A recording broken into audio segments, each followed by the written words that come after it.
मुश्ताक अहमद पठान साहब का अग में मूँ चाहियो थे तो कुछ इन हवाले से आऊँ कुछ ॻाल्हियूं कयां, पर हाँ वक्त जो है उन ॻाल्हि की इजाज़त घट दे तो इन करे साईं के ही गुज़ारिश कंदासीं तो तव्हां सां खुलासो पेश कनि हिन किताब जे मुतलिक़। अदियूं ऐं मौज़ूज़ हाज़रीन, अस्सलाम वालेकुम। तमाम खुशी जहिड़ी ॻाल्हि आहे, एक अदीब ख़ुशि थींदो ई तॾहिं आहे जॾहिं उनजी तहरीर साम्हूं ईंदी आहे ऐं माण्हू उनखे पढ़ी सची दिलि सां वाह वाह कंदा आहिनि। पर हक़ीक़त में हीउ जेको बि अॼु किताबु अव्हांजे साम्हूं आहे सो मूं फ़क़ति लिखियो आहे।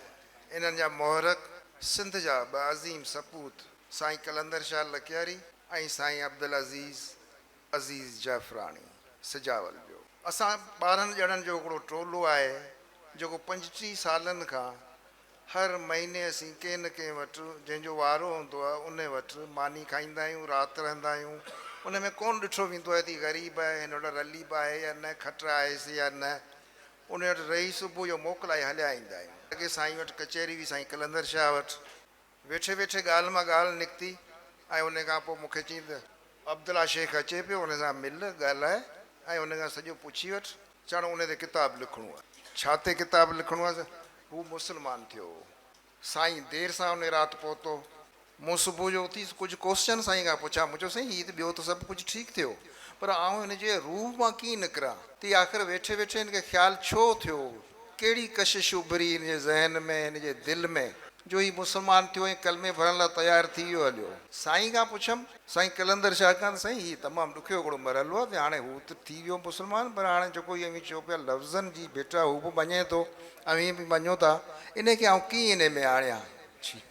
चई पोइ न पाण खे अदीब सॾाए। ख़ैर उन टाइम खां पोइ लिखणु थियासीं। साईं अज़ीज़ मुंहिंजे वेझो, साईं कलंदर बि वेझो, इहा ॻाल्हि अॻिते थींदी रही, वधंदी रही। साईं सां बि मेल मुलाक़ातूं थींदियूं रहियूं। मूं उथी पुछा कई, शहर जी जामे मस्जिद में जेॾी महिल आउं हुते पहुतुसि तॾहिं हुते हमेशह अञा बि इहो रवाजु शायदि शहरनि में आहे जो मायूं नंढा ॿार खणी ईंदियूं आहिनि, जेको बि नमाज़ी ॿाहिरि निकिरंदो आहे उन खां सलाद पढ़ाइण या ॿियो कुझु या दुआ कराइण। मूंखे उन्हनि औरतुनि ॿुधायो त जॾहिं साईं इस्लाम क़बूल करे, जॾहिं मूल जी मस्जिद मां तब्दील थी थाणे बुला खान पहुतो, तॾहिं साईं जे उन्हीअ में एॾो त असरु हो उन कलमे में, उन सलाद सगोरी में, जो बिल्कुलु असांखे उनखे का गोरी बि खाराइणी कान पवंदी। ईअं पोइ मूं माण्हुनि खां ॿियो पुछियो, जिन मूंखे ॿुधायो त साईं 100 मस्जिदूं हिते हिन सुञ में ठारायूं आहिनि, जिन जूं बैटरियूं उन्हनि खे बि उते पहुचाईंदो आहे चार्ज कराए। हिकिड़ो लाउड, जॾहिं आऊं उते वियुसि त मूंखे रस्तो न मिले त आउं उन्हनि ते पुॼां कीअं, किथां वञा।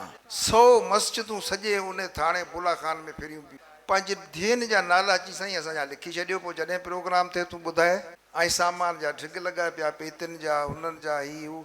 हाणे इहो सभु हुकूकुल इबाद बि आहे ऐं इंसानियत जी ख़िदमत बि आहे। हाणे उन्हनि सोचनि खे, हिन जे तसवुर खे, हिन जे तख़युल खे मूं कोन ठाहियो, मूं हक़ीक़त में कलम कयो, हलायो। उहे हू मुंहिंजी मुड़ुसो आहे साईं कलंदर शाह ऐं अज़ीज़ जाफ़रानी, जेके हलंदे हलंदे मूंखे ॿुधाईंदा वेंदा, आउं लिखंदो वेंदो। ऐं हैरत जहिड़ी ॻाल्हि आहे, अॼु उहे असांजे विच में। साईं कुतुब खे ॾिठोसीं मिड़ई कुझु साह पियो ऐं वधीक इहा त दुआ कंदा, अञा चए थो ॿियो हिसो बि रहियो पियो आहे त केॾी महिल उहो बि करियां। अव्हांजी महिरबानी, अव्हां मूंखे ॿुधो।